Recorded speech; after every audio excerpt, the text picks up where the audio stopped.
Good afternoon सभी को। और बताइए क्या हाल चाल है। ठंड तो नहीं लग रही ना ज़्यादा।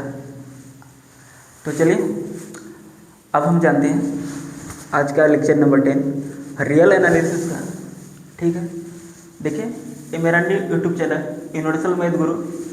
प्लीज़ आप सब सपोर्ट कीजिए एंड अपने दोस्तों को शेयर कीजिए एंड सब्सक्राइब के लिए बोलिए। ठीक है, देखिए लेक्चर नंबर 9 जो था आपका वो टाइप्स ऑफ रिलेशन कंप्लीट हो चुका था।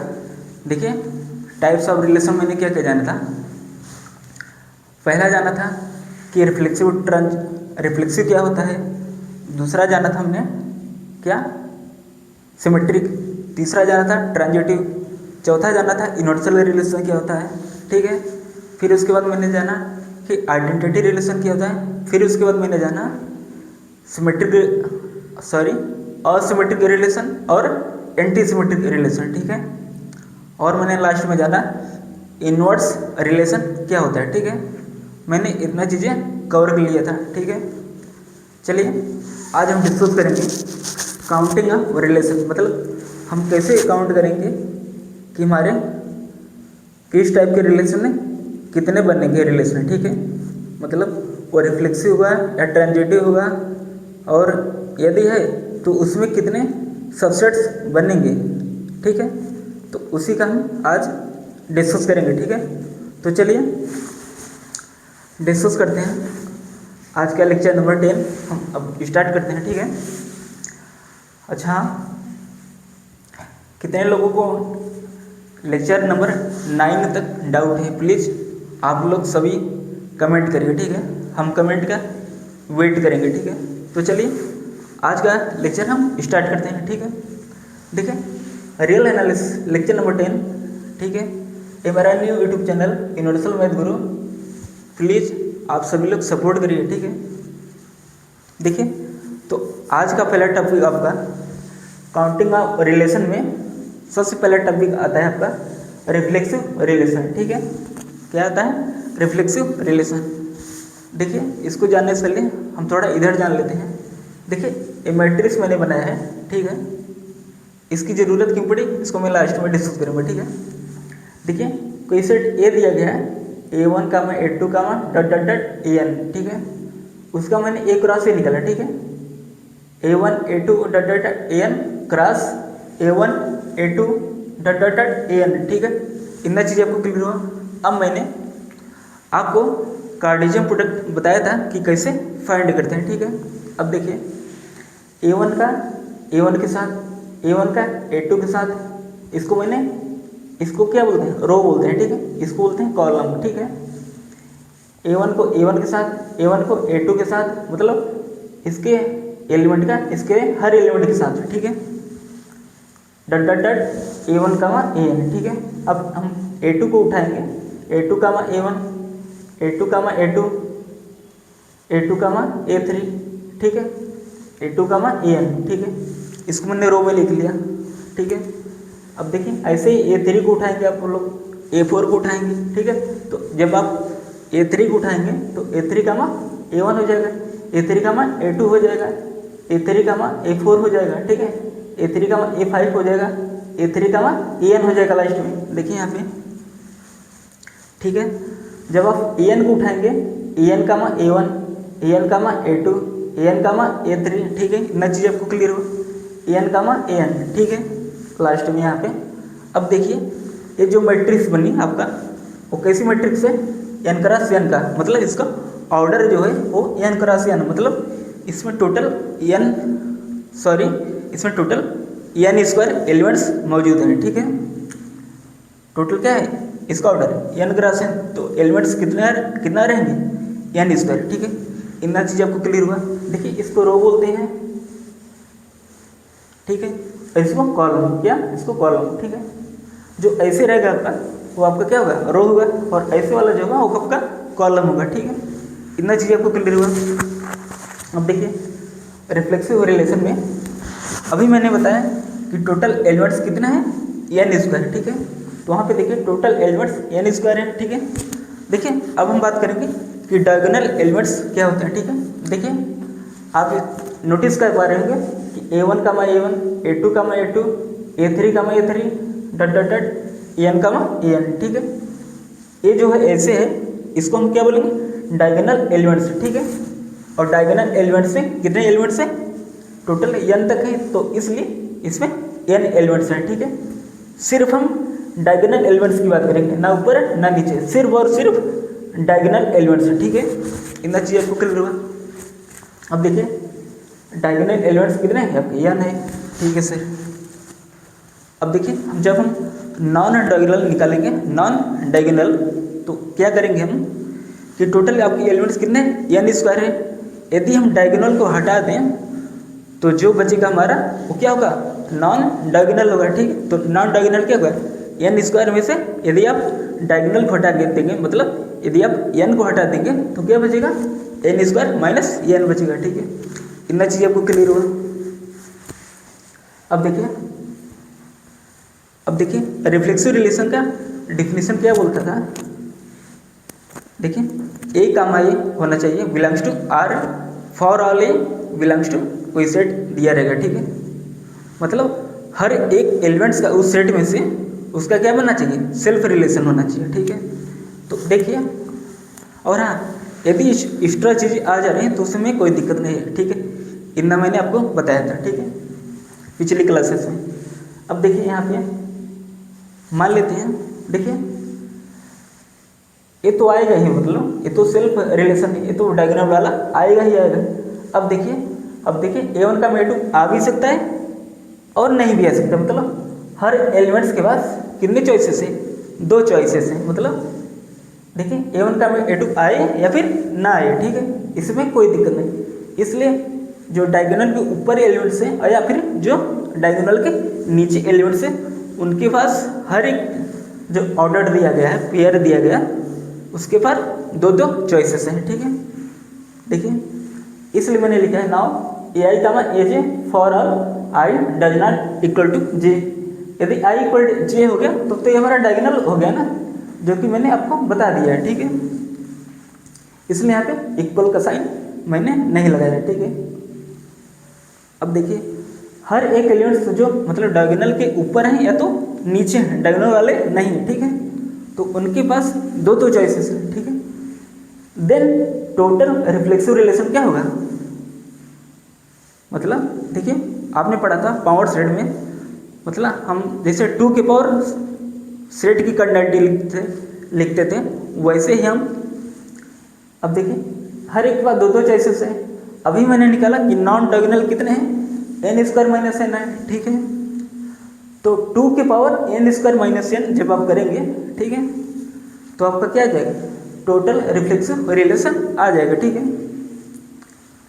देखिए यहाँ पे मतलब डायगोनल तो फिक्स है, मतलब डायगोनल तो रहेगा ही रहेगा, ठीक है। अब ऊपर वाला इसकी रहे या फिर ना रहे, नीचे वाला रहे या फिर ना रहे, ठीक है। तो इसलिए इसके 2 चॉइसेस हैं, इसके पास भी 2 चॉइसेस है, इसके पास भी 2 चॉइसेस है, इसके पास भी 2 चॉइसेस हैं, ठीक है, इसके पास भी 2 चॉइसेस हैं, इसके पास भी 2 चॉइसेस हैं। मतलब जिसने डायगोनल के नीचे भी रहेंगे उनके 2 चॉइसेस हैं और ऊपर वाले के भी 2 चॉइसेस हैं, ठीक है। इसलिए मैंने वहाँ पे लिखा गया है, यहाँ पे 2 लिखा गया, ठीक है। अब देखिए 1 की पावर यहाँ लगाने का क्या मतलब है, यहाँ पे देखिए आपने एक चीज़ नोटिस किया होगा कि जो डायगोनल वाला है, ठीक है, ठीक है, वो n टाइम्स तक लिखा गया, ठीक है, n टाइम्स, ठीक है। अब जो सेल्फ रिलेशन है वो उसके पास कितनी चॉइसेस है, सिर्फ और सिर्फ एक चॉइसेस है, ठीक है। इसलिए 1 कितनी टाइम्स आएगा, n टाइम्स जब आ जाएगा तो 1 की पावर क्या हो जाएगा, n हो जाएगा, ठीक है। इतना चीज़ आपको क्लियर हुआ। देखिए आपका ये जो टोटल काउंटिंग ऑफ रिलेशन है, रिफ्लेक्सिव रिलेशन है, वो क्या हो जाएगा, 2 की पावर n माइनस 1, मतलब इसी में 1 की पावर 1 क्या आ जाएगा, 1 की पावर n जो है वो 1 हो जाएगा, ठीक है। अब देखिए 2 की पावर n स्क्वायर माइनस है, यदि n हम कॉमन लेते हैं तो क्या बचेगा, n इंटू n माइनस 1 2 के पावर में, ठीक है। इतना चीज़ आपको क्लियर हुआ। अच्छा आप लोग बताइए क्लास कैसी लग रही है, प्लीज़ सपोर्ट करिए, ठीक है। और हाँ, ज़्यादा आप लोग बाबू सोना ना करिए, ठीक है। चलिए अब डिस्कस करते हैं इरिफ्लेक्सिव रिलेशन, ठीक है। अभी मैंने जाना था सर रिफ्लेक्सिव रिलेशन में टोटल कितने क्या बनेंगे, टोटल कितने सबसेट्स बनेंगे। इसको देखिए हम बोलते हैं टोटल सबसेट, मतलब रिफ्लेक्सिव रिलेशन में से टोटल कितने सबसेट्स बनेंगे ये वही है, ठीक है। देखिए अभी पिछली क्लास में आपने R1 R2 R3 आप लिख रहे थे जो ये वो क्या है, वो सबसेट है। किसके सबसेट, A क्रॉस B के, ठीक है, या तो A क्रॉस A के, ठीक है। इतना चीज़ आपको क्लियर है।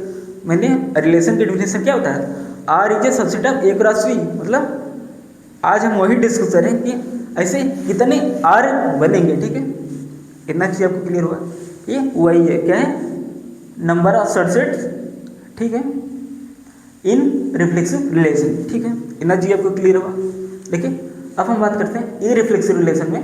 देखिए ई रिफ्लेक्सिव रिलेशन में आपका क्या होगा, देखिए डायगोनल वाला इसमें नहीं होगा। क्यों नहीं हुआ, आपने डिफिनेशन पढ़ा था ई रिफ्लेक्सिव का, उस सेट में जितने भी एलिमेंट्स हैं उनका सेल्फ रिलेशन नहीं होना चाहिए, ठीक है। इसलिए हम डायगोनल को नहीं लेंगे, ठीक है। अब क्या बचा, A1 A2 बचा, ऐसे ही A1 का AN बचा इधर, मतलब डायगोनल के ऊपर देखिए, अब डायगोनल के नीचे देखिए A2 का AN, A3 का A1, A3 का A2, ठीक है। इतना चीज़ आपको क्लियर हुआ। हम डायगोनल वाला नहीं लेंगे। क्यों नहीं लेंगे, यदि हम ले लिया तो क्या हो जाएगा, वो रिफ्लेक्सिव की क्राइटेरिया को फुलफिल कर जाएगा। लेकिन by definition E reflexive relation का देखिए आप, वो क्या होगा, डायगोनल ऐसे नहीं लेंगे, ठीक है। इसलिए यदि हम ले लिए तो क्या हो जाएगा, वो सेल्फ रिलेशन हो जाएगा, ठीक है। इतना चीज़ आपको क्लियर हुआ। ई रिफ्लेक्सिव रिलेशन आप कैसे काउंट करेंगे, देखिए मैंने इसको थोड़ा डायरेक्ट लिखा। क्यों लिखा है, क्योंकि मैंने देखा, देखिए हम इसको डायगोनल को नहीं लेंगे। क्यों नहीं लेंगे, मैंने बताया यदि हम ले लिए तो डेफिनेशन को क्या कर जाएगा, फुलफिल नहीं करेगा, ठीक है। ई रिफ्लेक्सिव की जो डेफिनेशन बोलती है वो बोलती है कि हम सेल्फ रिलेशन वाले काउंट नहीं करेंगे, ठीक है, मतलब सेल्फ रिलेशन नहीं होना चाहिए, इसलिए हम डायगोनल को रिमूव करेंगे, ठीक है। इतना चीज़ आपको क्लियर हुआ। अब जो बचा डायगोनल के ऊपर डायगोनल के नीचे, ठीक है। अब हर एक के पास दो दो चॉइसेस हैं, ठीक है। तो इसलिए जो यहाँ पे लिखा गया है नॉन डायगोनल वाला, नॉन डायगोनल एलिमेंट्स कितने हैं, n स्क्वायर माइनस n। अब मैंने पढ़ा था टोटल सबसेट्स निकालने के लिए 2 की पावर लगाते हैं, ठीक है, 2 की पावर नॉन डायगोनल एलिमेंट्स, ठीक है। इसलिए n स्क्वायर माइनस n क्या है, नॉन डायगोनल एलिमेंट्स है। इतना चीज़ आपको क्लियर हुआ। देखिए आपने पढ़ा था पावर सेट में, मतलब 2 की पावर सेट की कार्डिनलिटी लिखते थे। अब यहाँ पे सेट क्या है, नॉन डायगोनल एलिमेंट्स है, ठीक है। इतना चीज़ आपको क्लियर हुआ, मतलब नॉन डायगोनल ऑर्डर्ड पेयर। देखिए यहाँ पे मैंने लिखा नहीं है, non diagonal ordered pair, diagonal ordered pair, ठीक है। इतना चीज़ देखिए क्योंकि ये पेयर में है, ठीक है, ये क्या है, पेयर में है, इसलिए हम इसको बोलेंगे ऑर्डर्ड पेयर, ठीक है, जिसको हम 2 टपल्स बोलते हैं, ठीक है। इतना चीज़ आपको क्लियर हुआ। इसलिए यहाँ पे n स्क्वायर माइनस n 2 के पावर में n स्क्वायर माइनस n, ठीक है, ये आपका आ गया टोटल सबसेट इन ई रिफ्लेक्सिव रिलेशन, ठीक है। इतना चीज़ आपको क्लियर हुआ।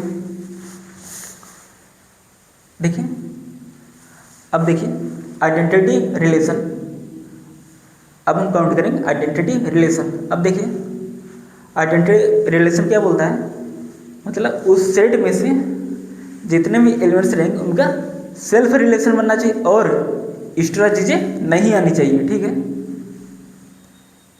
और यदि एक्स्ट्रा चीज़ें आ जा रहे हैं तो कैसा रिलेशन बन जाएगा, रिफ्लेक्सिव रिलेशन। क्या, रिफ्लेक्सिव रिलेशन, ठीक है। इतना चीज़ आपका क्लियर हुआ, ठीक है।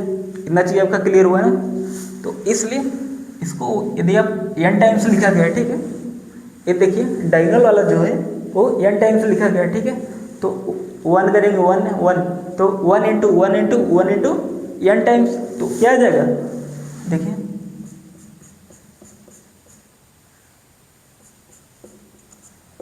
इक्वल 1 की पावर n, ठीक है। इसलिए मैंने वहाँ पे लिखा था 1 की पावर n, ठीक है। इतना चीज़ आपको क्लियर हुआ, ठीक है। ये क्या है, डायगोनल वाले हैं, ठीक है। मतलब 1 की पावर n क्या आ जाएगा, 1 ही आ जाएगा, मतलब 1 आ जाएगा, ठीक है। इतना चीज़ आपको क्लियर हुआ। देखिए अब हम चर्चा करते हैं सिमेट्रिक रिलेशन की, ठीक है। चलिए अब हम डिस्कस करते हैं सिमेट्रिक रिलेशन, मतलब ऐसे कितने सबसेट बनेंगे सिमेट्रिक रिलेशन, ठीक है। मतलब जो हमें सिमेट्रिक रिलेशन दिया जाएगा ऐसे कितने सबसेट बनेंगे हम वो फाइंड करेंगे, ठीक है। चलिए देखिए डिफिनेशन क्या बोलती थी सिमेट्रिक रिलेशन की। If a comma B belongs to R then b comma A belongs to R, मतलब यदि ए कामा बी मिल रहा है तो बी कामा ए को मिलना होगा, ठीक है। ए कामा बी यदि मिल रहा है तो बी कामा ए को मिलना होगा, ठीक है। इतना चीज़ आपको क्लियर हुआ। और हाँ, और यदि उसमें सेल्फ रिलेशन आ जा रहा है तो उसमें कोई दिक्कत नहीं है, ठीक है। क्योंकि यदि मान लीजिए 1 का 1 आए तो आप उल्टा करें तो 1 का 1 उसी सेट में रहेगा, ठीक है। 2 का 2 आ गया तो उसी सेट में रहेगा, ठीक है। मतलब ए कामा बी कामा ए मिल रहा है उसी सेट में, ठीक है। इतना चीज़ आपको क्लियर हुआ। अब देखिए सिमेट्रिक रिलेशन में, अब देखिए ये जो डायगोनल वाले एलिमेंट्स हैं, ठीक है। अब इसके बाद कितने चॉइसेस हैं, 2 चॉइसेस हैं। क्यों 2 चॉइसेस हैं, देखिए यदि ए1 आ गया तो यदि आप इसको उल्टा जब करेंगे तो क्या आ जाएगा, ए1 आ जाएगा, ठीक है। इसी प्रकार ए2 जो है यदि आप इसको रिवर्स करेंगे तो क्या आ जाएगा, ए2 आ जाएगा, ठीक है। इसके बाद भी 2 चॉइसेस हैं। अब एन के बाद भी 2 चॉइसेस हैं, क्योंकि यदि आप एन को आप रिवर्स करेंगे तो एन आ जाएगा, ठीक है। इसलिए इसके पास 2 चॉइसेस हैं, ठीक है। इसलिए यहाँ पे लिखा गया ए1 ए2 डट डट डट एन इसके पास 2 चॉइसेस हैं, ठीक है। हर एक के पास कितने चॉइसेस हैं, 2 चॉइसेस हैं। और आपने देखा कि ये जो डायगोनल वाले एलिमेंट्स हैं वो n टाइम्स लिखे गए हैं, ठीक है। कितने टाइम्स, n टाइम्स। देखिए ये क्या है, 2, मतलब 2 चॉइसेस इसके पास भी 2 चॉइसेस, इसके पास भी 2 चॉइसेस है। इसलिए लिखा गया यदि आप 2 को n टाइम्स आप मल्टीप्लाई करें 2 इंटू 20 डट डट डट 2, अब कितनी बार लिखा गया है डायगोनल एलिमेंट्स, वो n बार लिखा गया है, ठीक है। तो इसलिए 2 की पावर क्या हो जाएगा, n हो जाएगा, ठीक है। देखिए आपने डायगोनल एलिमेंट्स के सबसेट को आपने काउंट कर लिया है, ठीक है। अब हम चलते हैं नॉन डायगोनल वाले एलिमेंट्स के पास, ठीक है। देखिए अब हम चलते हैं नॉन डायगोनल वाले, ठीक है। नॉन डायगोनल मतलब जो डायगोनल के ऊपर है या तो नीचे है। मतलब यदि a1 a2 है तो a2 a1 को भी ऑटोमेटिकली होना पड़ेगा, ठीक है। a1 a3 है तो a3 a1 को भी होना पड़ेगा, ठीक है। ये हमारा सिमेट्रिक रिलेशन की डिफिनेशन बोलती है, ठीक है। बोलते हैं ना पब्लिक क्या बोलती है। अब देखिए, अब आइए समझिए। देखिए नॉन डायगोनल कितने थे मैंने बताया, n² माइनस n है, ठीक है। अब देखिए यहाँ पे हाफ करने की ज़रूरत क्या पड़ी, देखिए n² माइनस n/2, ठीक है। क्योंकि मैंने देखा यदि आप डायगोनल के ऊपर देखेंगे तो क्या हाफ बच जा रहा है हमारा, ठीक है। मतलब हाफ क्या होगा, मतलब जैसे a1 a2 आ गया तो a2 a1 ऑटोमेटिकली आ जाएगा, ठीक है। इसलिए वहाँ पे हाफ लगा हुआ है, ठीक है। इतना चीज़ आपको क्लियर हुआ। और मैंने देखा एक कितनी टाइम्स, मतलब हर एक के पास जो नॉन डायगोनल एलिमेंट्स है उसके पास कितनी चॉइसेस बन रही थी, हर एक के पास 2 चॉइसेस बन रही थी। इसलिए क्या हो जाएगा, 2 की पावर n² माइनस n/2, क्या 2 की पावर n² माइनस n/2, ठीक है। इतना चीज़ आपको क्लियर हुआ। अब देखिए नाउ अब हम फाइनल पॉइंट पे आ गए हैं, ठीक है। मतलब फाइनल रिजल्ट पे हम आ चुके हैं, ठीक है। अब हम चर्चा करेंगे। अब देखिए अपने डायगोनल निकाल लिया, अब और आपने नॉन डायगोनल निकाल लिया, ठीक है। इतना चीज़ आपका क्लियर हुआ। जब हम इसको मल्टीप्लाई कर देंगे तो आपका क्या आ जाएगा, नंबर ऑफ सबसेट इन क्या आ जाएगा, number of subset in symmetric relation, ठीक है। इतना चीज़ आपको क्लियर हुआ तो क्या आ जाएगा 2n। देखिए देखिए यहाँ पे देखिए यहाँ पे देखिए बेस जब समान हो तो आधार क्या होता है ऐड हो जाता है, ठीक है। तो n plus n square minus n by 2, जब आप इसको काउंट करेंगे तो 2 के पावर 2n में से एक n गया तो क्या हो जाएगा n plus n square by 2 बचेगा, ठीक है। अब 2 के power n into n plus 1 by 2, ठीक है। ये आपका आ गया, ठीक है। इतना चीज़ आपका क्लियर हुआ। आई होप आपको इतना चीज़ें समझ में आ गया होगा, ठीक है। देखिए यहाँ पे आपको थोड़ी प्रॉब्लम हो सकती है कि सर यहाँ पे 2 क्यों आया है, ठीक है। एक बार फिर से हम समझते हैं। देखिए मैंने डायगोनल वाला काउंट कर लिया था, वो कितना है 2 की पावर n है, ठीक है। क्योंकि मैंने देखा a1 का यदि a1 आ रहा है तो आप रिवर्स करें तो a1 का a1 आ जाएगा। इसलिए इसके पास जो डायगोनल में एलिमेंट्स है हर एक के पास दो दो चॉइसेस है, इसलिए 2 की पावर n, क्योंकि जो डायगोनल वाला है वो n टाइम्स लिखा गया था। इतना चीज़ आपको क्लियर है। अब देखिए अब जब हम नॉन डायगोनल की बात करेंगे तो a1 का a2 यदि आ गया तो a2 का a1 आना ही आना है, ठीक है। नहीं तो यदि नहीं आया तो सिमेट्रिक रिलेशन ही नहीं होगा, ठीक है। इतना चीज़ आपको क्लियर। और मैंने देखा नॉन डायगोनल कितने थे n स्क्वायर माइनस n, इतना चीज़ आपको क्लियर है। अब देखिए यदि मैंने a1 का a2 ले लिया तो a2 का a1 ऑटोमेटिकली वो आ जाएगा, ठीक है। मतलब आधे नीचे क्या होंगे, आधे नीचे हैं आधे क्या ऊपर है, ठीक है। इसलिए मैंने यहाँ पे हाफ किया है, ठीक है।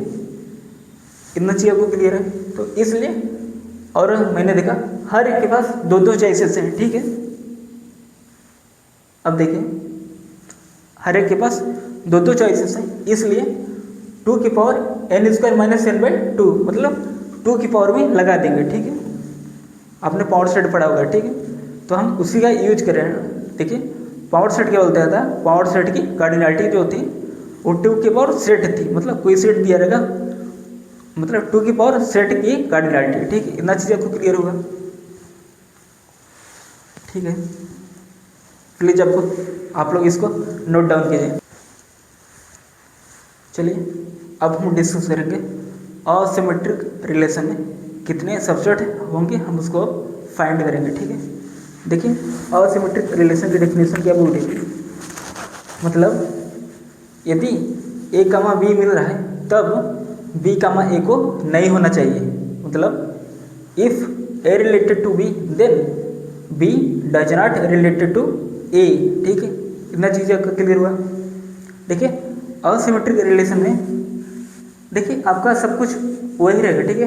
टोटल एलिमेंट्स वही रहेगा, डायगोनल वही रहेगा, नॉन डायगोनल वही रहेगा, ठीक है। इतना चीज़ आपका सेम रहेगा, ठीक है, यहाँ तक, ठीक है। अब देखिए अब हम चर्चा करेंगे। देखिए अच्छा असिमेट्रिक रिलेशन में क्या डायगोनल वाले एलिमेंट्स आ सकते हैं, बताइए। नहीं आएंगे। क्यों नहीं आएंगे, क्योंकि यदि a1 का a1 आ गया तो उसका रिवर्स करें तो a1 का a1 आ जाएगा, तो असिमेट्रिक रिलेशन की डिफिनेशन को फुलफिल नहीं करेगा, ठीक है। असिमेट्रिक रिलेशन की डिफिनेशन क्या बोलती है, a comma b belongs to r then b comma a does not belongs to r, मतलब b कामा a को r में नहीं होना चाहिए, ठीक है। और यदि b कामा a r में है तो a कामा b को r में नहीं होना चाहिए, ठीक है। इतना चाहिए आपका क्लियर हुआ। देखिए इसलिए a1 comma a1 a2 comma a2 dot dot dot an comma an हर एक के पास ना आने की चॉइस कितने है, एक ही है, ठीक है। ना आने की चॉइस क्या है, सिर्फ एक ही है, इसलिए 1 लिखा गया, ठीक है। तो क्या हो जाएगा 1 की पावर n। यदि आप इनका मल्टीप्लाई करेंगे n टाइम्स है, क्योंकि ये क्या है जो चॉइसेस हैं ये क्या है न आने की, ठीक है। मैंने क्या बोला, न आने की चॉइसेस क्या है, सिर्फ और सिर्फ एक है। और यदि आ गया तब तो ये असिमेट्रिक रिलेशन बन ही नहीं गया, नहीं बनेगा, ठीक है। इतना चीज़ आपका क्लियर हुआ। अब देखिए अब हम नॉन डायगोनल वाले पे चर्चा करेंगे। देखिए एक A I comma A J I does not equal to J, ठीक है। मतलब यदि I does not equal to J होगा तभी हम नॉन डायगोनल की बात कर पाएंगे, ठीक है। यदि आई इक्वल टू जे होगा तो क्या हो जाएगा, डायगोनल हो जाएगा। लेकिन मैंने बताया डायगोनल एलिमेंट्स नहीं होंगे असिमेट्रिक रिलेशन में, ठीक है। इतना चीज़ आपका क्लियर हुआ। अब देखिए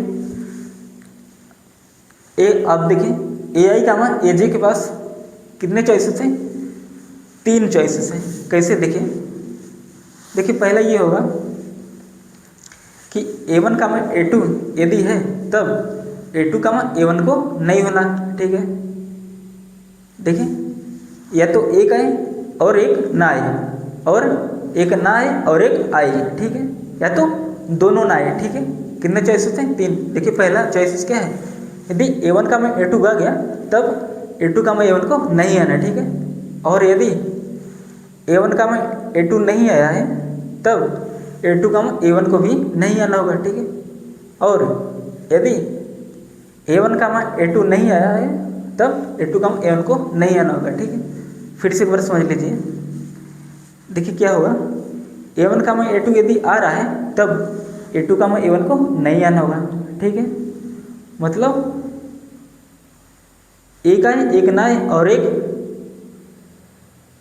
आए और एक ना आए और एक ना आए और एक आए, ठीक है। आप इसको समझिएगा, प्रयास करिएगा, ठीक है। देखिए डिफिनेशन क्या बोलती है इसकी, ए आई कामा इसकी डिफिनेशन देखिए, यहाँ पे मैंने लिखा नहीं गया, पिछली क्लास में आपको इसका डिफिनेशन बताया गया था। यदि a comma B belongs to R में होगा देन बी कामा ए को आर में नहीं होना होगा, ठीक है। मतलब नहीं रहेगा, ठीक है। इसलिए मतलब एक आए एक ना आए, एक आए एक ना आए, ठीक है, या तो दोनों ना आए, ठीक है। मतलब यदि एक आ रहा है तो एक को नहीं आना होगा, और एक आ रहा है तो एक को नहीं आना होगा, या तो दोनों ना आए, ठीक है। ये आपकी 3 चॉइसेस बन गए, ठीक है। और मैंने यहाँ पे पहले ही सिमेट्रिक वाले रिलेशन में हमने नॉन डायगोनल के ऑर्डर्ड पेयर निकाल रखा था। वो कितना था, यहाँ पे देखिए कितने थे, n² माइनस n/2। ये वाला देखिए, ये वाला जो पॉइंट है आपका, ठीक है, नॉन डायगोनल के ऑर्डर्ड पेयर है, ठीक है। इसलिए हमारा क्या हो जाएगा यहाँ पे, ये देखिए इसके बाद 3 चॉइसेस हैं, इसलिए 3 की पावर क्या लिखेंगे, n² minus n/2।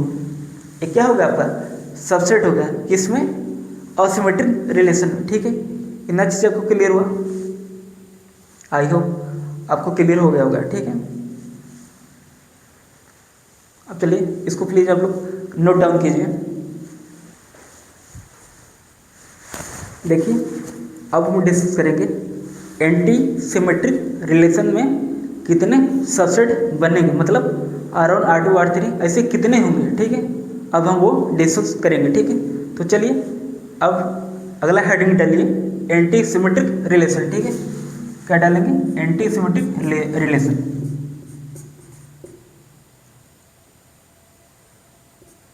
Anti symmetric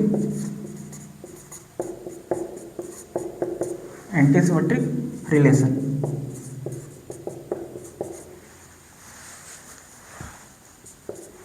देखिए आप लोगों ने एंटी सिमेट्रिक रिलेशन की डेफिनेशन क्या पढ़ा था, if a comma B belongs to R and B comma A belongs to R then a equal B.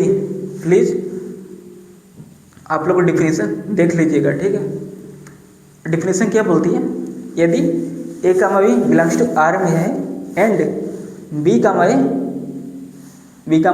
Belongs to R है तब ए और बी को इक्वल होना होगा, ठीक है। मतलब A comma B belongs to R and B comma A belongs to R तब ए और बी को इक्वल होना होगा, ठीक है। इतना चीज़ आपको क्लियर होगा। मतलब मैंने एक चीज़ नोटिस किया कि सर ये जो डायगोनल वाले एलिमेंट्स हैं वो तो मतलब आएंगे ही आएंगे, ठीक है। क्या होगा, वो तो आएंगे ही आएंगे। मतलब A1 कामा A1 आ गया तो उसका क्या होगा, A कामा B का, B कामा A। मतलब इसके पास 2 चॉइसेस, जो डायगोनल वाले एलिमेंट्स है उसके पास कितने चॉइसेस हैं, 2 चॉइसेस हैं हर एक के पास, A1 कामा A1, A2 कामा A2, एन कामा एन डट डट डट, मतलब यही वाला A1 कामा A1, A2 कामा A2, A3 कामा A3 डट डट डट एन कामा एन। हर एक के पास दो दो चॉइसेस है। मतलब देखिए हम डायगोनल की बात कर रहे हैं अभी, A1 कामा A1, A2 कामा A2, ठीक है, एन कामा एन, ठीक है। इसके बाद दो चॉइसेस हैं, इसके बाद दो चॉइसेस हैं, इसके बाद दो चॉइसेस हैं, ठीक है। तो इसलिए क्या हो जाएगा, टोटल क्या हो जाएगा,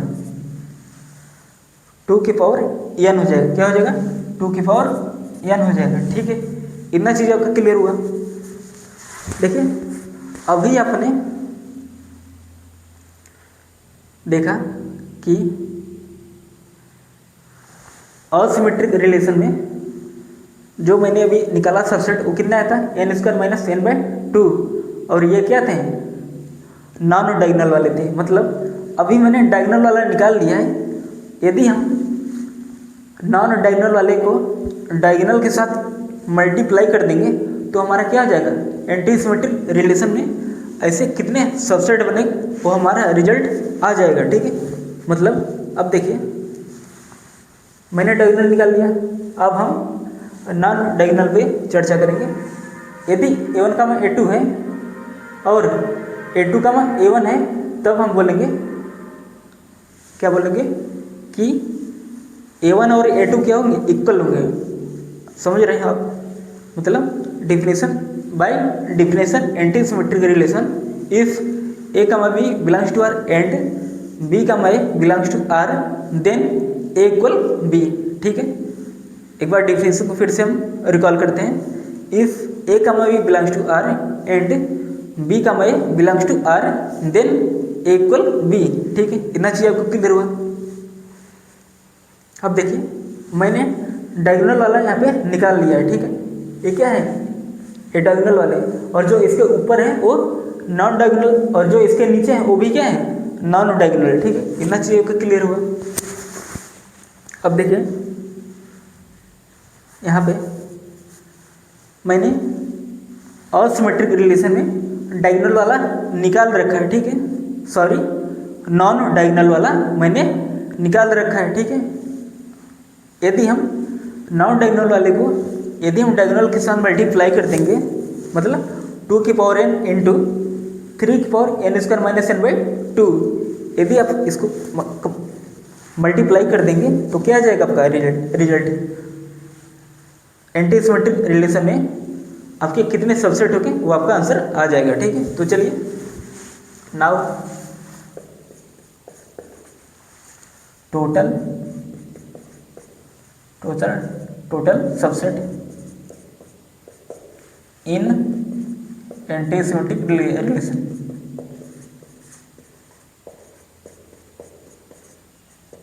एंटी सिमेट्रिक रिलेशन इज क्या होगा, 2 की पावर n इंटू 3 की पावर n² माइनस n/2। ये आपका क्या हो जाएगा, ये आपका फाइनल आंसर हो जाएगा, ठीक है। आपका क्या हो जाएगा, ये फाइनल आंसर हो जाएगा, ठीक है। एक बार मैं फिर से डिस्कस कर दे रहा हूँ देखिए एक बार मैं फिर से डिस्कस कर रहा हूँ एंटी सिमेट्रिक रिलेशन को, ठीक है। मैंने जब डायगोनल वाला लिया, ठीक है, अभी हम डायगोनल की बात कर रहे हैं, ठीक है। जब मैंने डायगोनल लिया तो एंटी सिमेट्रिक रिलेशन की डिफिनेशन क्या बोलती है, if A comma B belongs to R and B comma A belongs to R then A equal B होना चाहिए, ठीक है। तभी हम उसको बोल पाएंगे क्या है, कौन सा रिलेशन, एंटी सिमेट्रिक रिलेशन, ठीक है। इसलिए मैंने देखा हर डायगोनल एलिमेंट्स के पास जो ऐसे हैं उसके पास दो दो चॉइसेस हैं, ठीक है। मतलब A1 कामा A1 को यदि आप रिवर्स करें तो A1 कामा A1 आ जाए, ऐसे सेम ऐसे ही इस एलिमेंट के साथ, सेम इस एलिमेंट के साथ, ठीक है। तो हर एक के बाद दो दो चॉइसेस, और जो डायगोनल एलिमेंट्स है वो n टाइम्स लिखा गया, ठीक है। इसलिए 2 की पावर n, मतलब 2 के यदि आप n टाइम्स मल्टीप्लाई करेंगे तो क्या आ जाएगा, 2 की पावर n आ जाएगा, ठीक है। इतना चीज़ आपका क्लियर हुआ। और मैंने जब नॉन डायगोनल एलिमेंट्स की जब हम बात करेंगे, ठीक है, उसमें बोला जाएगा ठीक है, एंटी सिमेट्रिक रिलेशन में की डिफिनेशन से A comma A belongs to R and B comma A belongs to R then A comma B होना चाहिए, ठीक है। और मैंने देखा कि मैंने नॉन डायगोनल के ऊपर डायगोनल के ऊपर और डायगोनल के नीचे जो है वो कैसा है, नॉन डायगोनल है। मतलब डायगोनल के जो ऊपर हैं और डायगोनल के जो नीचे हैं वो क्या है, नॉन डायगोनल। मतलब डायगोनल को छोड़ करके जो होंगे वो क्या होंगे, वो नॉन डायगोनल होंगे, ठीक है। इतना चीज़ आपका क्लियर हुआ। मतलब ए वाला डायगोनल इधर नॉन डायगोनल ऊपर नॉन डायगोनल, ठीक है। इतना चीज़ आपका क्लियर हुआ। और मैंने नॉन डायगोनल निकाल रखा है यहाँ पे, देखिए वो क्या है, 3 n² - n/2 है, ठीक है। इतना चीज़ आपका क्लियर हुआ। तो ये यहाँ पर आपका आ गया total subset in anti symmetric relation is 2n into 3n² - n/2। ये आपका क्या गया, आंसर आएगा, ठीक है। आई होप आज की क्लास अच्छी लगी होगी आपको। देखिए ये हमारा रियल एनालिसिस का आज लेक्चर नंबर 10 था। देखिए अभी तक लेक्चर नंबर 10 तक मैंने क्या क्या कंप्लीट कर लिया, मैंने सेट जान लिया और आज आपका रिलेशन भी कंप्लीट हो चुका है, ठीक है। देखिए जो लेक्चर नंबर आपका 11 होगा वो आपका फंक्शन से स्टार्ट करेंगे, ठीक है। आपका सेट और रिलेशन आपको सिर्फ इतना ही इम्पोर्टेंट पढ़ाना है। हालांकि और भी है 2-3 टॉपिक्स, लेकिन आपको सिर्फ अभी इतना ही जानना है, ठीक है। ये आपका इम्पोर्टेंट है, ठीक है। यदि आप इसको अच्छे से पढ़ लेंगे तो आप हर एक क्वेश्चन कर लेंगे, ठीक है। देखिए क्वेश्चन IIT चैन में इसके डायरेक्ट नहीं बनते, ठीक है, लेकिन इसका हमें यूज करना होगा, ठीक है, तभी हम उसका आंसर निकाल पाएंगे, ठीक है, by the help of this, ठीक है। और हाँ डायरेक्ट क्वेश्चन नहीं बनते इससे, ठीक है, नॉन डायरेक्ट बनेंगे, ठीक है। मतलब डायरेक्ट क्वेश्चन इससे नहीं आएगा, ठीक है। क्वेश्चन आपके कहाँ से बनेंगे, जब हम पॉइंट से टोपोलॉजी स्टार्ट करें तो आपके वहाँ से क्वेश्चन बनेगा, ठीक है। क्वेश्चन कैसे बनेंगे सब हम डिस्कस करेंगे, ठीक है। इसलिए प्लीज़ आप लोग मेरे इस यूट्यूब चैनल यूनिवर्सल मैथ गुरु को आप लोग प्लीज़ सब्सक्राइब करिए एंड शेयर करिए, अपने सभी फ्रेंड्स का शेयर करिए, ठीक है। और हाँ आप लोग आजकल क्रिस का गाना बहुत सुन रहे हैं, हाँ, दिल ना दिया ले बेटा, प्यार ना किया तो क्या किया, हाँ, बहुत बढ़िया, दिल ना दिया ऐसे कहते हो ना आप लोग, तो थोड़ा आप पढ़ाई भी कर लो, ठीक है। नहीं तो फिर आप लोग एग्जाम में बोलोगे कि सिलेबस ना कंप्लीट किया तो क्या किया, ले बेटा, और मार्क्स अच्छे नहीं आए तो कुछ नहीं किया, ठीक है। तो आप लोग प्लीज़ पढ़ाई पे ध्यान दीजिए, क्रिस के गाना को इग्नोर करिए, ठीक है। देखिए आज का लेक्चर आपका लेक्चर नंबर 10 कंप्लीट हुआ। तो आइए हम जानते हैं लेक्चर नंबर 10 में मैंने क्या क्या सीखा। देखिए आज मेरा पूरा लेक्चर नंबर जो 10 है वो आपका काउंटिंग रिलेशन पे था, ठीक है। तो पहले मैंने जाना कि मतलब नंबर ऑफ सबसेट कैसे फाइंड करते हैं जब आपको symmetric relation, anti symmetric relation, asymmetric relation, ठीक है। और क्या था आपका symmetric relation, anti symmetric relation, asymmetric relation, reflexive relation, irreflexive relation जब आपको दिया जाएगा, और आपका आइडेंटिटी रिलेशन जब आपको दिया जाएगा तब हम उसका कैसे फाइंड करेंगे, मतलब टोटल सबसेट कितने होंगे, ठीक है। तो चलिए आज का लेक्चर को यहीं पे एंड करते हैं, ठीक है। आई होप आप लोगों को लेक्चर नंबर 10 अच्छा लगा होगा। और हाँ जहाँ भी आपको किसी भी तरह से किसी भी पॉइंट पर यदि आपको दिक्कत हो आप लोग पूछ सकते हैं, ठीक है। प्लीज़ आप लोग जरूर पूछें। और हाँ मेरे टेलीग्राम चैनल पे और व्हाट्सएप चैनल पे आप लोग प्लीज़ जुड़ जाइए, ठीक है। आप यदि आप जुड़े रहेंगे और आप अपने डाउट्स पूछेंगे तभी हमें पता चलेगा कि हाँ किन को डाउट है और किन को नहीं है, मतलब किन बच्चों के डाउट हैं और किन बच्चों के डाउट नहीं है, ठीक है। तो प्लीज़ आप लोग जुड़ जाइए, ज्वाइन कर लीजिए मेरा WhatsApp channel and Telegram channel, ठीक है। तो चलिए आज का लेक्चर यहीं पे एंड करते हैं।